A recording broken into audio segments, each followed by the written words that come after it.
ॐ श्री गणेशाय नमः। अथ श्री सूर्याष्टोत्तर शतनाम स्तोत्र। सूर्योर्यमा भगस्त्वष्टा पूषार्कः सविता रविः गभस्तिमानजः कालो मृत्युर्धाता प्रभाकरः पृथिव्यापश्च तेजश्च खं वायुश्च परायणः सोमो बृहस्पतिः शुक्रो बुधोऽङ्गारक एव च इन्द्रो विवस्वान् दीप्तांशुः शुचिः शौरिः शनैश्चरः ब्रह्मा विष्णुश्च रुद्रश्च स्कन्दो वैश्रवणो यमः वैद्युतो जाठरश्चाग्निः इन्धनस्तेजसां पतिः धर्मध्वजो वेदकर्ता वेदाङ्गो वेदवाहनः कृतं त्रेता द्वापरश्च कलिः सर्वामराश्रयः कलाकाष्ठा मुहूर्ताश्च पक्षा मासा ऋतुस्तथा संवत्सरकरोस्वत्थः कालचक्रो विभावसुः पुरुषः शाश्वतो योगी व्यक्ताव्यक्तः सनातनः लोकाध्यक्षः प्रजाध्यक्षो विश्वकर्मा तमोनुदः वरुणः सागरोऽम्युश्च जीमूतो जीवनोरिह भूताश्रयो भूतपतिः सर्वभूतनिसेवितः मणिः सुवर्णो भूतादिः कामदः सर्वतोमुखः जयो विशालो वरदः शीघ्रगः प्राणधारणः धन्वन्तरिर्धूमकेतुः आदिदेवोदितेः सुतः द्वादशात्मारविन्दाक्षः पिता माता पितामहः स्वर्गद्वारं प्रजाद्वारं मोक्षद्वारं त्रिविष्टपं देहकर्ता प्रशान्तात्मा विश्वात्मा विश्वतोमुखः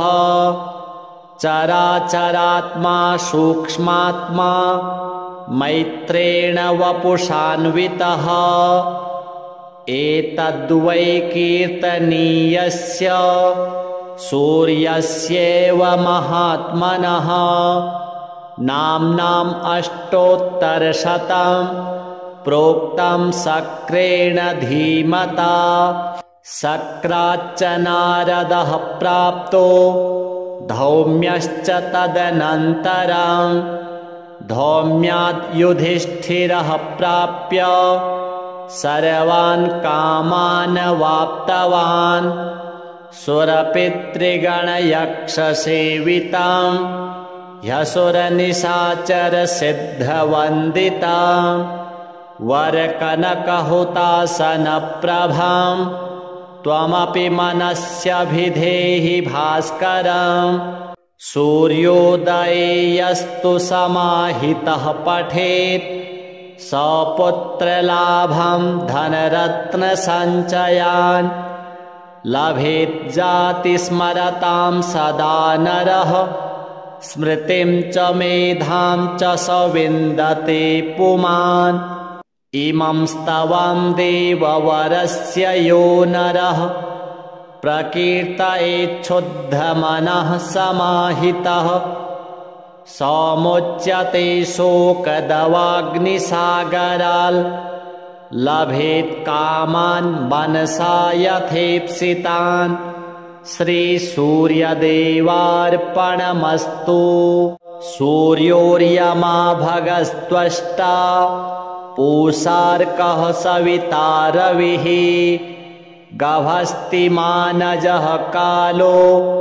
मृत्युर्धाता प्रभाकरः पृथिव्यापश्च तेजश्च खं वायुश्च परायणः सोमो बृहस्पतिः शुक्रो बुधोऽङ्गारक एव च इन्द्रो विवस्वान् दीप्तांशुः शुचिः शौरिः शनैश्चरः ब्रह्मा विष्णुश्च रुद्रश्च स्कन्दो वैश्रवणो यमः वैद्युतो जाठरश्चाग्निः इन्धनस्तेजसां पतिः धर्मध्वजो वेदकर्ता वेदाङ्गो वेदवाहनः कृतं त्रेता द्वापरश्च कलिः सर्वामराश्रयः कलाकाष्ठा मुहूर्ताश्च पक्षा मासा ऋतुस्तथा संवत्सरकरोस्वत्थः कालचक्रो विभावसुः पुरुषः शाश्वतो योगी व्यक्ताव्यक्तः सनातनः लोकाध्यक्षः प्रजाध्यक्षो विश्वकर्मा तमोनुदः वरुणः सागरोऽम्युश्च जीमूतो जीवनोरिह भूताश्रयो भूतपतिः सर्वभूतनिसेवितः मणिः सुवर्णो भूतादिः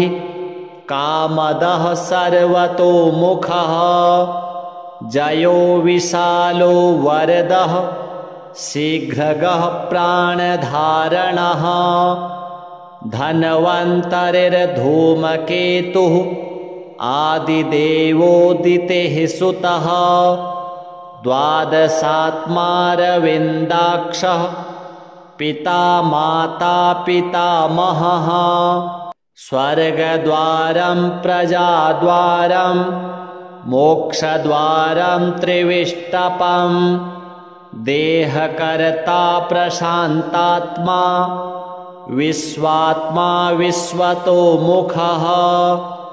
चराचरात्मा सूक्ष्मात्मा मैत्रेण वपुषान्वितः एतद्वै कीर्तनीयस्य सूर्यस्यैव महात्मनः नाम्नाम् अष्टोत्तरशतं प्रोक्तं शक्रेण धीमता शक्राच्च नारदः प्राप्तो धौम्यश्च तदनन्तरं धौम्यात् युधिष्ठिरः प्राप्य सर्वान् कामान् वाप्तवान् सुरपितृगणयक्षसेवितां ह्यसुरनिशाचरसिद्धवन्दितां वरकनकहुतासनप्रभां त्वमपि मनस्यभिधेहि भास्करं सूर्योदये यस्तु समाहितः पठेत् सपुत्रलाभं धनरत्नसञ्चयान् लभेत् जातिस्मरतां सदा नरः स्मृतिं च मेधां च स विन्दते पुमान् इमं स्तवं देववरस्य यो नरः प्रकीर्तयेच्छुद्धमनः समाहितः समुच्यते शोकदवाग्निसागराल् लभेत् कामान् मनसा यथेप्सितान् श्रीसूर्यदेवार्पणमस्तु सूर्योर्यमा भगस्त्वष्टा पूषार्कः सविता रविः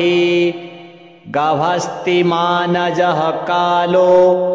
मृत्युर्धाता प्रभाकरः पृथिव्यापश्च तेजश्च खं वायुश्च परायणः सोमो बृहस्पतिः शुक्रो बुधोऽङ्गारक एव च इन्द्रो विवस्वान् दीप्तांशुः शुचिः शौरिः शनैश्चरः ब्रह्मा विष्णुश्च रुद्रश्च स्कन्दो वैश्रवणो यमः वैद्युतो जाठरश्चाग्निः इन्धनस्तेजसां पतिः धर्मध्वजो वेदकर्ता वेदाङ्गो वेदवाहनः कृतं त्रेता द्वापरश्च कलिः सर्वामराश्रयः कलाकाष्ठा मुहूर्ताश्च पक्षा मासा ऋतुस्तथा संवत्सरकरोस्वत्थः कालचक्रो विभावसुः पुरुषः शाश्वतो योगी व्यक्ताव्यक्तः सनातनः लोकाध्यक्षः प्रजाध्यक्षो विश्वकर्मा तमोनुदः वरुणः सागरोऽम्युश्च जीमूतो जीवनोरिह भूताश्रयो भूतपतिः सर्वभूतनिसेवितः मणिः सुवर्णो भूतादिः कामदः सर्वतोमुखः जयो विशालो वरदः शीघ्रगः प्राणधारणः धन्वन्तरिर्धूमकेतुः आदिदेवोदितेः सुतः द्वादशात्मारविन्दाक्षः पिता माता पितामहः स्वर्गद्वारं प्रजाद्वारं मोक्षद्वारं त्रिविष्टपं देहकर्ता प्रशान्तात्मा विश्वात्मा विश्वतोमुखः चराचरात्मा सूक्ष्मात्मा मैत्रेण वपुषान्वितः एतद्वै कीर्तनीयस्य सूर्यस्येव महात्मनः नाम्नाम् अष्टोत्तरशतं प्रोक्तं शक्रेण धीमता शक्राच्च नारदः प्राप्तो धौम्यश्च तदनन्तरं धौम्याद् युधिष्ठिरः प्राप्य सर्वान् कामान् वाप्तवान् सुरपितृगणयक्षसेवितां ह्यसुरनिशाचरसिद्धवन्दितां वरकनकहुतासनप्रभां त्वमपि मनस्यभिधेहि भास्करम् सूर्योदये यस्तु समाहितः पठेत् सपुत्रलाभं धनरत्नसञ्चयान् लभेत् जातिस्मरतां सदा नरः स्मृतिं च मेधां च स विन्दते पुमान् इमं स्तवं देववरस्य यो नरः प्रकीर्तयेच्छुद्धमनः समाहितः समुच्यते शोकदवाग्निसागराल् लभेत् कामान् मनसा यथेप्सितान् श्रीसूर्यदेवार्पणमस्तु सूर्योर्यमा भगस्त्वष्टा पूषार्कः सविता रविः गभस्तिमानजः कालो मृत्युर्धाता प्रभाकरः पृथिव्यापश्च तेजश्च खं वायुश्च परायणः सोमो बृहस्पतिः शुक्रो बुधोऽङ्गारक एव च इन्द्रो विवस्वान् दीप्तांशुः शुचिः शौरिः शनैश्चरः ब्रह्मा विष्णुश्च रुद्रश्च स्कन्दो वैश्रवणो यमः वैद्युतो जाठरश्चाग्निः इन्धनस्तेजसां पतिः धर्मध्वजो वेदकर्ता वेदाङ्गो वेदवाहनः कृतं त्रेता द्वापरश्च कलिः सर्वामराश्रयः कलाकाष्ठा मुहूर्ताश्च पक्षा मासा ऋतुस्तथा संवत्सरकरोस्वत्थः कालचक्रो विभावसुः पुरुषः शाश्वतो योगी व्यक्ताव्यक्तः सनातनः लोकाध्यक्षः प्रजाध्यक्षो विश्वकर्मा तमोनुदः वरुणः सागरोम्युश्च जीमूतो जीवनोरिह भूताश्रयो भूतपतिः सर्वभूतनिसेवितः मणिः सुवर्णो भूतादिः कामदः सर्वतोमुखः जयो विशालो वरदः शीघ्रगः प्राणधारणः धन्वन्तरिर्धूमकेतुः आदिदेवोदितेः सुतः द्वादशात्मारविन्दाक्षः पिता माता पितामहः स्वर्गद्वारं प्रजाद्वारं मोक्षद्वारं त्रिविष्टपं देहकर्ता प्रशान्तात्मा विश्वात्मा विश्वतोमुखः चराचरात्मा सूक्ष्मात्मा मैत्रेण वपुषान्वितः एतद्वै कीर्तनीयस्य सूर्यस्यैव महात्मनः नाम्नाम् अष्टोत्तरशतं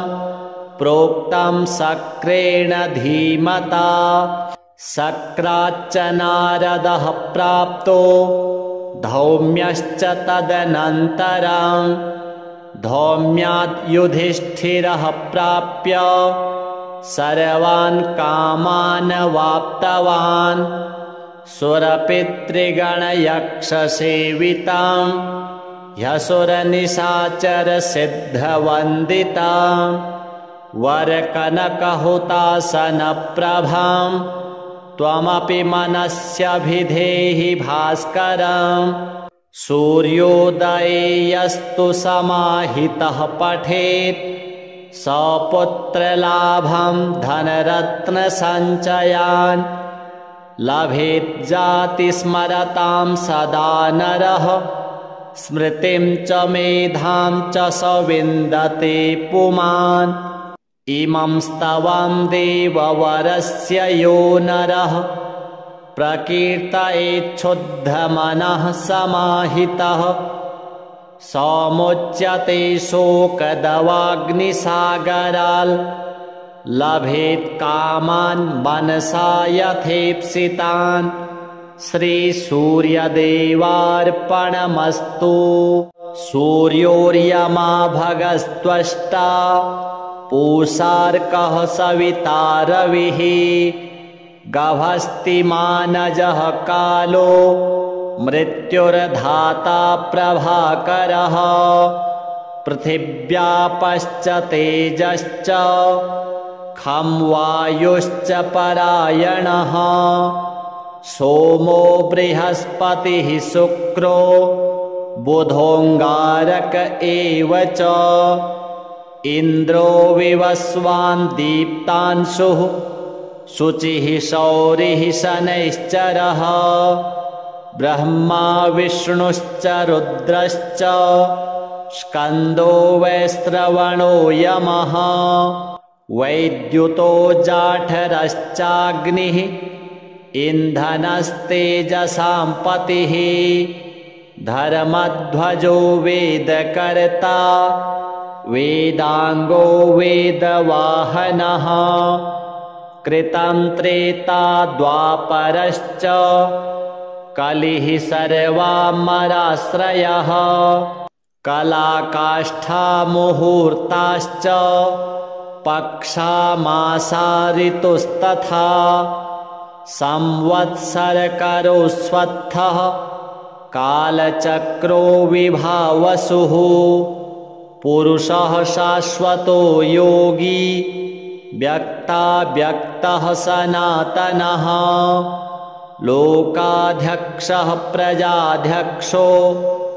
विश्वकर्मा तमोनुदः वरुणः सागरोऽम्युश्च जीमूतो जीवनोरिह भूताश्रयो भूतपतिः सर्वभूतनिसेवितः मणिः सुवर्णो भूतादिः कामदः सर्वतोमुखः जयो विशालो वरदः शीघ्रगः प्राणधारणः धन्वन्तरिर्धूमकेतुः आदिदेवोदितेः सुतः द्वादशात्मारविन्दाक्षः पिता माता पितामहः स्वर्गद्वारं प्रजाद्वारं मोक्षद्वारं त्रिविष्टपम् देहकर्ता प्रशान्तात्मा विश्वात्मा विश्वतोमुखः चराचरात्मा सूक्ष्मात्मा मैत्रेण वपुषान्वितः एतद्वै कीर्तनीयस्य सूर्यस्येव महात्मनः नाम्नाम् अष्टोत्तरशतं प्रोक्तं शक्रेण धीमता शक्राच्च नारदः प्राप्तो धौम्यश्च तदनन्तरं धौम्यात् युधिष्ठिरः प्राप्य सर्वान् कामान् वाप्तवान् सुरपितृगणयक्षसेवितां ह्यसुरनिशाचरसिद्धवन्दितां वरकनकहुतासनप्रभां त्वमपि मनस्यभिधेहि भास्करम्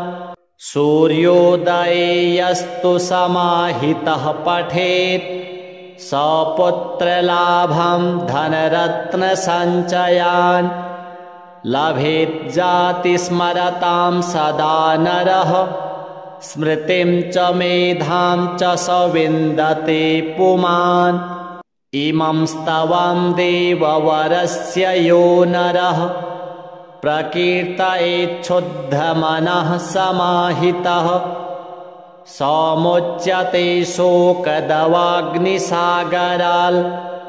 लभेत् कामान् मनसा यथेप्सितान् श्रीसूर्यदेवार्पणमस्तु सूर्योर्यमा भगस्त्वष्टा पूषार्कः सविता रविः गभस्तिमानजः कालो मृत्युर्धाता प्रभाकरः पृथिव्यापश्च तेजश्च खं वायुश्च परायणः सोमो बृहस्पतिः शुक्रो बुधोऽङ्गारक एव च इन्द्रो विवस्वान् दीप्तांशुः शुचिः शौरिः शनैश्चरः ब्रह्मा विष्णुश्च रुद्रश्च स्कन्दो वैश्रवणो यमः वैद्युतो जाठरश्चाग्निः इन्धनस्तेजसां पतिः धर्मध्वजो वेदकर्ता वेदांगो वेदवाहनः कृतं त्रेता द्वापरश्च कलिः सर्वामराश्रयः कलाकाष्ठा मुहूर्ताश्च पक्षा मासा ऋतुस्तथा संवत्सरकरोस्वत्थः कालचक्रो विभावसुः पुरुषः शाश्वतो योगी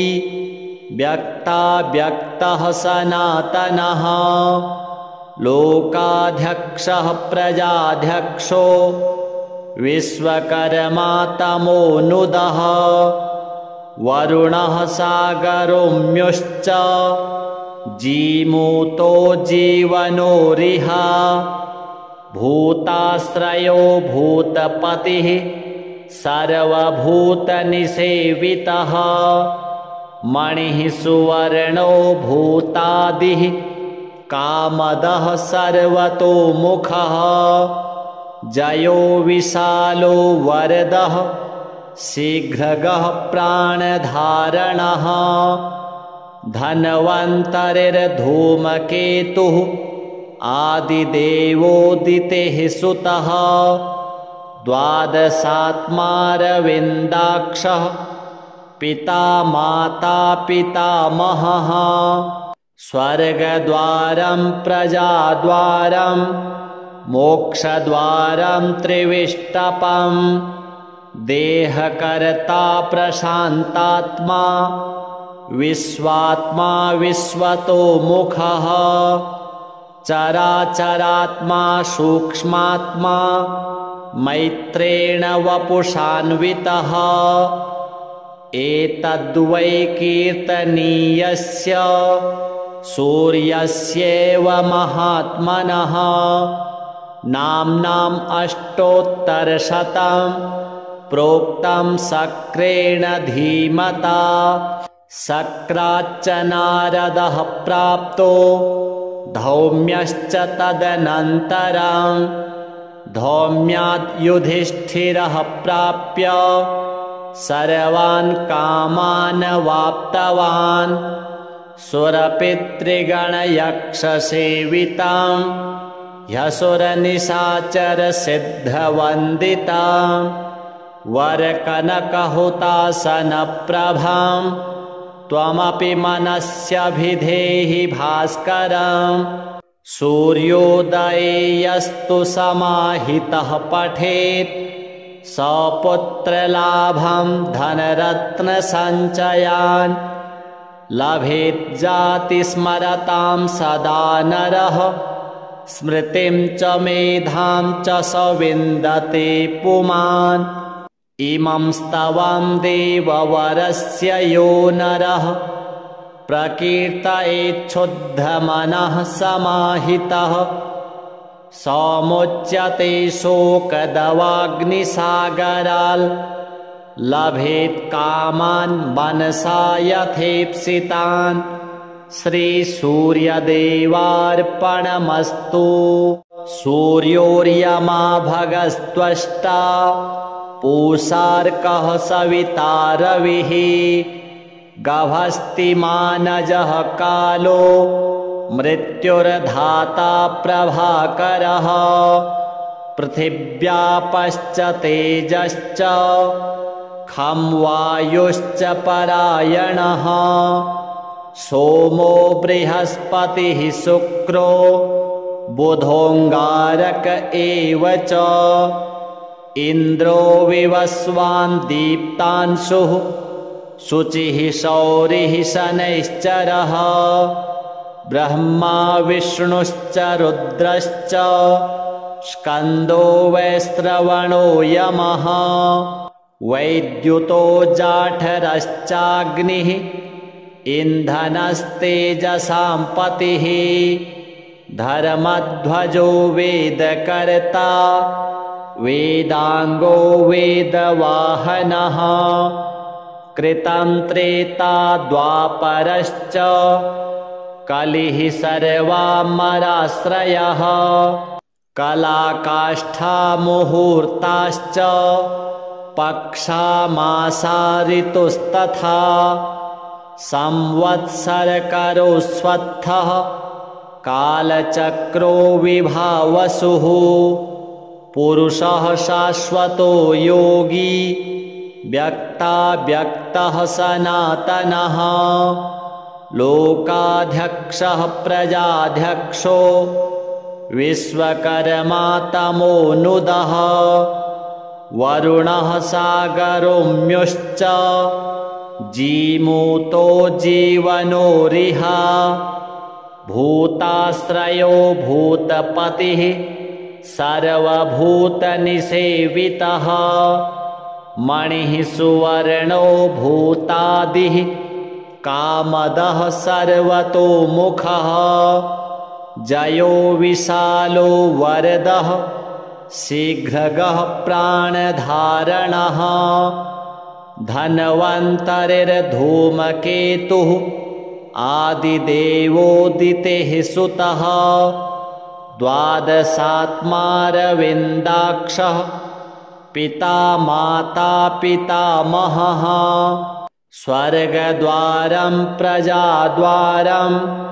मोक्षद्वारं त्रिविष्टपं देहकर्ता प्रशान्तात्मा विश्वात्मा विश्वतोमुखः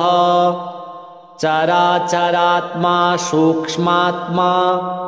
मैत्रेण वपुषान्वितः एतद्वै कीर्तनीयस्य सूर्यस्येव महात्मनः नाम्नाम् अष्टोत्तरशतं प्रोक्तं शक्रेण धीमता शक्राच्च नारदः प्राप्तो धौम्यश्च तदनन्तरं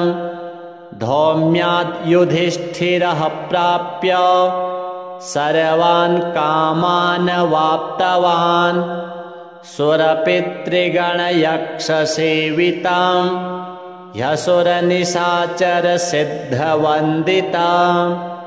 वरकनकहुतासनप्रभां त्वमपि मनस्यभिधेहि भास्करं सूर्योदये यस्तु समाहितः पठेत् सपुत्रलाभं धनरत्नसञ्चयान् लभेत् जातिस्मरतां सदा नरः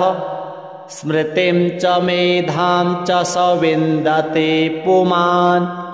इमं स्तवं देववरस्य यो नरः प्रकीर्तयेच्छुद्धमनः समाहितः समुच्यते शोकदवाग्निसागराल् लभेत् कामान् मनसा यथेप्सितान् श्रीसूर्यदेवार्पणमस्तु सूर्योर्यमा भगस्त्वष्टा पूषार्कः सविता रविः गभस्तिमानजः कालो मृत्युर्धाता प्रभाकरः पृथिव्यापश्च तेजश्च खं वायुश्च परायणः सोमो बृहस्पतिः शुक्रो बुधोऽङ्गारक एव च इन्द्रो विवस्वान् दीप्तांशुः शुचिः शौरिः शनैश्चरः ब्रह्मा विष्णुश्च रुद्रश्च स्कन्दो वैश्रवणो यमः वैद्युतो जाठरश्चाग्निः इन्धनस्तेजसां पतिः धर्मध्वजो वेदकर्ता वेदाङ्गो वेदवाहनः कृतं त्रेता द्वापरश्च कलिः सर्वामराश्रयः कलाकाष्ठा मुहूर्ताश्च पक्षामासा ऋतुस्तथा संवत्सरकरोस्वत्थः कालचक्रो विभावसुः पुरुषः शाश्वतो योगी व्यक्ताव्यक्तः सनातनः लोकाध्यक्षः प्रजाध्यक्षो विश्वकर्मा तमोनुदः वरुणः सागरोम्युश्च जीमूतो जीवनोरिह भूताश्रयो भूतपतिः सर्वभूतनिसेवितः मणिः सुवर्णो भूतादिः कामदः सर्वतोमुखः जयो विशालो वरदः शीघ्रगः प्राणधारणः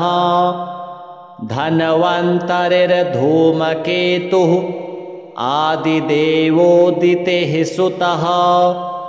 द्वादशात्मारविन्दाक्षः पिता माता पितामहः स्वर्गद्वारं प्रजाद्वारं मोक्षद्वारं त्रिविष्टपं देहकर्ता प्रशान्तात्मा विश्वात्मा विश्वतोमुखः चराचरात्मा सूक्ष्मात्मा मैत्रेण वपुषान्वितः एतद्वै कीर्तनीयस्य सूर्यस्येव महात्मनः नाम्नाम् अष्टोत्तरशतं प्रोक्तं शक्रेण धीमता शक्राच्च नारदः प्राप्तो धौम्यश्च तदनन्तरं धौम्यात् युधिष्ठिरः प्राप्य सर्वान् कामान् वाप्तवान् सुरपितृगणयक्षसेवितां ह्यसुरनिशाचरसिद्धवन्दितां वरकनकहुतासनप्रभां त्वमपि मनस्यभिधेहि भास्करम् सूर्योदये यस्तु समाहितः पठेत् सपुत्रलाभं धनरत्नसञ्चयान् लभेत् जातिस्मरतां सदा नरः स्मृतिं च मेधां च स विन्दते पुमान् इमं स्तवं देववरस्य यो नरः प्रकीर्तयेच्छुद्धमनः समाहितः समुच्यते शोकदवाग्निसागराल् लभेत् कामान् मनसा यथेप्सितान् श्रीसूर्यदेवार्पणमस्तु सूर्योर्यमा भगस्त्वष्टा पूषार्कः सविता रविः गभस्तिमानजः कालो मृत्युर्धाता प्रभाकरः पृथिव्यापश्च तेजश्च खं वायुश्च परायणः सोमो बृहस्पतिः शुक्रो बुधोऽङ्गारक एव च इन्द्रो विवस्वान् दीप्तांशुः शुचिः शौरिः शनैश्चरः ब्रह्मा विष्णुश्च रुद्रश्च स्कन्दो वैश्रवणो यमः वैद्युतो जाठरश्चाग्निः इन्धनस्तेजसां पतिः धर्मध्वजो वेदकर्ता वेदाङ्गो वेदवाहनः कृतं त्रेता द्वापरश्च कलिः सर्वामराश्रयः कलाकाष्ठा मुहूर्ताश्च पक्षामासा ऋतुस्तथा संवत्सरकरोस्वत्थः कालचक्रो विभावसुः पुरुषः शाश्वतो योगी व्यक्ताव्यक्तः सनातनः लोकाध्यक्षः प्रजाध्यक्षो विश्वकर्मा तमोनुदः वरुणः सागरोम्युश्च जीमूतो जीवनोरिह भूताश्रयो भूतपतिः सर्वभूतनिसेवितः मणिः सुवर्णो भूतादिः कामदः सर्वतोमुखः जयो विशालो वरदः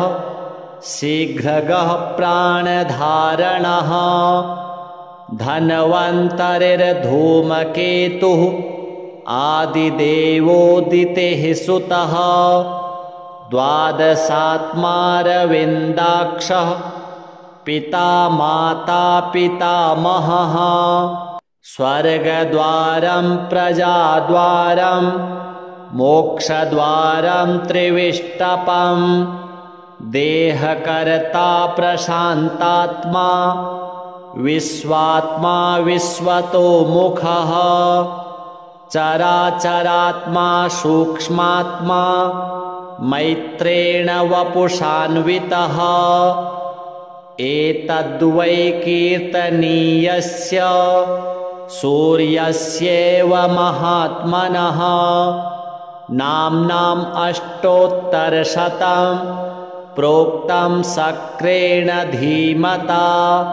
शक्राच्च नारदः प्राप्तो धौम्यश्च तदनन्तरं धौम्यात् युधिष्ठिरः प्राप्य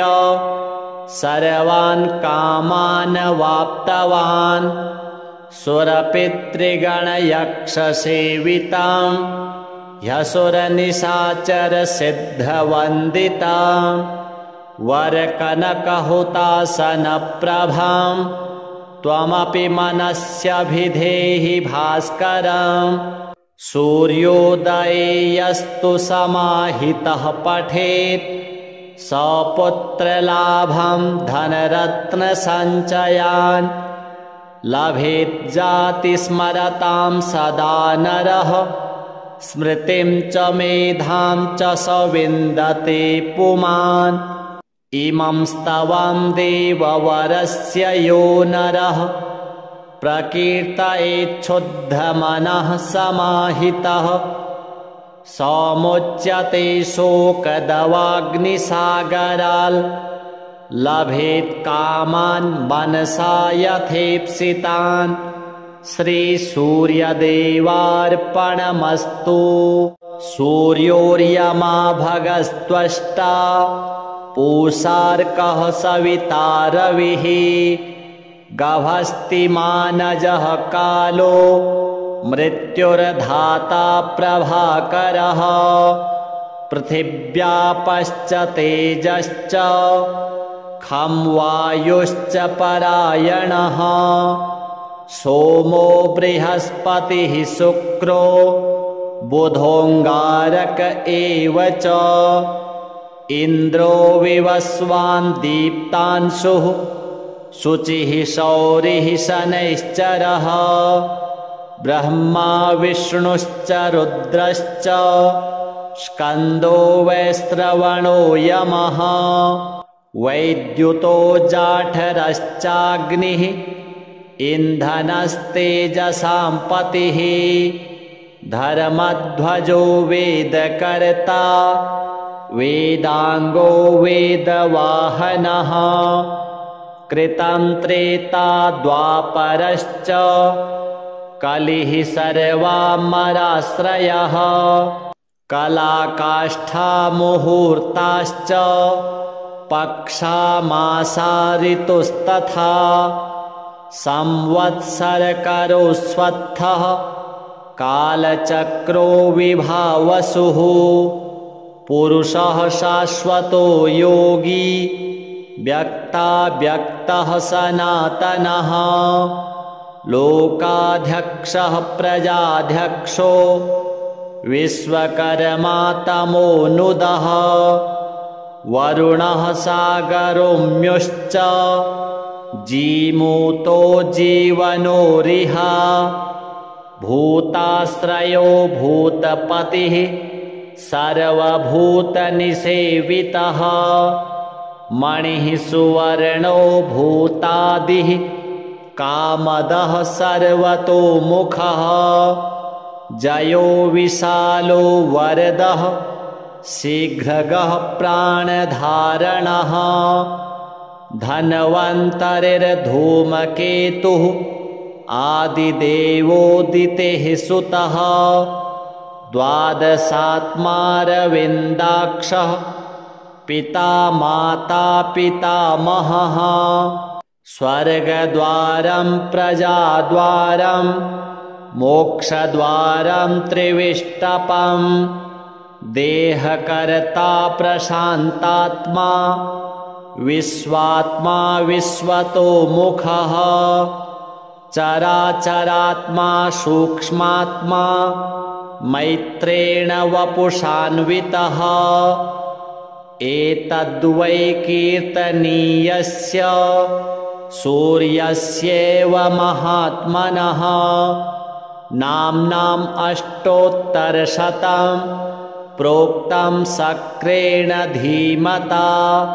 शक्राच्च नारदः प्राप्तो धौम्यश्च तदनन्तरं धौम्यात् युधिष्ठिरः प्राप्य सर्वान् कामान् वाप्तवान् सुरपितृगणयक्षसेवितां ह्यसुरनिशाचरसिद्धवन्दितां वरकनकहुतासनप्रभां त्वमपि मनस्यभिधेहि भास्करम् सूर्योदये यस्तु समाहितः पठेत् सपुत्रलाभं धनरत्नसञ्चयान् लभेत् जातिस्मरतां सदा नरः स्मृतिं च मेधां च स विन्दते पुमान् इमं स्तवं देववरस्य यो नरः प्रकीर्तयेच्छुद्धमनः समाहितः समुच्यते शोकदवाग्निसागराल् लभेत् कामान् मनसा यथेप्सितान् श्रीसूर्यदेवार्पणमस्तु सूर्योर्यमा भगस्त्वष्टा पूषार्कः सविता रविः गभस्तिमानजः कालो मृत्युर्धाता प्रभाकरः पृथिव्यापश्च तेजश्च खं वायुश्च परायणः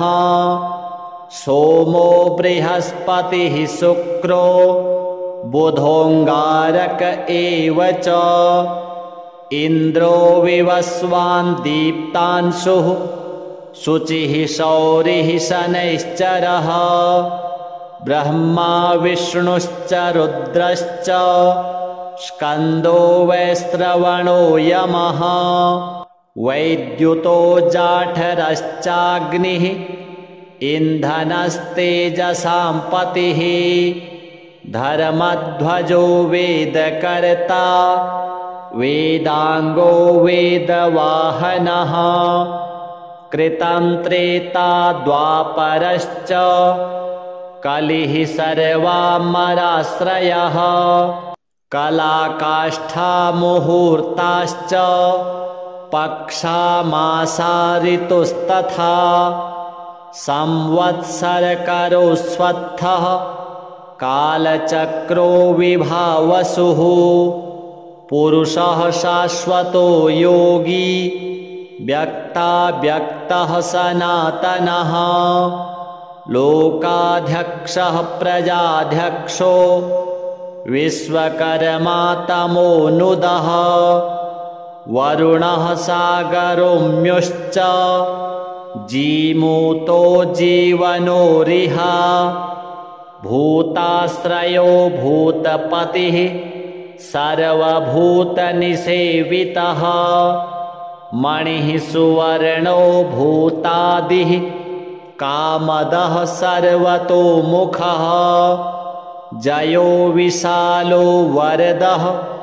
शीघ्रगः प्राणधारणः धन्वन्तरिर्धूमकेतुः आदिदेवोदितेः सुतः द्वादशात्मारविन्दाक्षः पिता माता पितामहः स्वर्गद्वारं प्रजाद्वारं मोक्षद्वारं त्रिविष्टपं देहकर्ता प्रशान्तात्मा विश्वात्मा विश्वतोमुखः चराचरात्मा सूक्ष्मात्मा मैत्रेण वपुषान्वितः एतद्वै कीर्तनीयस्य सूर्यस्येव महात्मनः नाम्नाम् अष्टोत्तरशतं प्रोक्तं शक्रेण धीमता शक्राच्च नारदः प्राप्तो धौम्यश्च तदनन्तरं धौम्याद् युधिष्ठिरः प्राप्य सर्वान् कामान् वाप्तवान् सुरपितृगणयक्षसेवितां ह्यसुरनिशाचरसिद्धवन्दितां वरकनकहुतासनप्रभां त्वमपि मनस्यभिधेहि भास्करम् सूर्योदये यस्तु समाहितः पठेत् सपुत्रलाभं धनरत्नसञ्चयान् लभेत् जातिस्मरतां सदा नरः स्मृतिं च मेधां च स विन्दते पुमान् इमं स्तवं देववरस्य यो नरः प्रकीर्तयेच्छुद्धमनः समाहितः समुच्यते शोकदवाग्निसागराल् लभेत् कामान् मनसा यथेप्सितान् श्रीसूर्यदेवार्पणमस्तु सूर्योर्यमा भगस्त्वष्टा पूषार्कः सविता रविः गभस्तिमानजः कालो मृत्युर्धाता प्रभाकरः पृथिव्यापश्च तेजश्च खं वायुश्च परायणः सोमो बृहस्पतिः शुक्रो बुधोऽङ्गारक एव च इन्द्रो विवस्वान् दीप्तांशुः शुचिः शौरिः शनैश्चरः ब्रह्मा विष्णुश्च रुद्रश्च स्कन्दो वैश्रवणो यमः वैद्युतो जाठरश्चाग्निः इन्धनस्तेजसां पतिः धर्मध्वजो वेदकर्ता वेदाङ्गो वेदवाहनः कृतं त्रेता द्वापरश्च कलिः सर्वामराश्रयः कलाकाष्ठा मुहूर्ताश्च पक्षा मासा ऋतुस्तथा संवत्सरकरोस्वत्थः कालचक्रो विभावसुः पुरुषः शाश्वतो योगी व्यक्ताव्यक्तः सनातनः लोकाध्यक्षः प्रजाध्यक्षो विश्वकर्मा तमोनुदः वरुणः सागरोम्युश्च जीमूतो जीवनोरिह भूताश्रयो भूतपतिः सर्वभूतनिसेवितः मणिः सुवर्णो भूतादिः कामदः सर्वतोमुखः जयो विशालो वरदः शीघ्रगः प्राणधारणः धन्वन्तरिर्धूमकेतुः आदिदेवोदितेः सुतः द्वादशात्मारविन्दाक्षः पिता माता पितामहः स्वर्गद्वारं प्रजाद्वारं मोक्षद्वारं त्रिविष्टपं देहकर्ता प्रशान्तात्मा विश्वात्मा विश्वतो मुखः चराचरात्मा सूक्ष्मात्मा मैत्रेण वपुषान्वितः एतद्वै कीर्तनीयस्य सूर्यस्येव महात्मनः नाम्नाम् अष्टोत्तरशतं प्रोक्तं शक्रेण धीमता शक्राच्च नारदः प्राप्तो धौम्यश्च तदनन्तरं धौम्याद् युधिष्ठिरः प्राप्य सर्वान् कामान् वाप्तवान् सुरपितृगणयक्षसेवितां ह्यसुरनिशाचरसिद्धवन्दितां वरकनकहुतासनप्रभां त्वमपि मनस्यभिधेहि भास्करं सूर्योदये यस्तु समाहितः पठेत् सपुत्रलाभं धनरत्नसञ्चयान् लभेत् जातिस्मरतां सदा नरः स्मृतिं च मेधां च स विन्दते पुमान् इमं स्तवं देववरस्य यो नरः प्रकीर्तयेच्छुद्धमनः समाहितः समुच्यते शोकदवाग्निसागराल् लभेत् कामान् मनसा यथेप्सितान् श्रीसूर्यदेवार्पणमस्तु।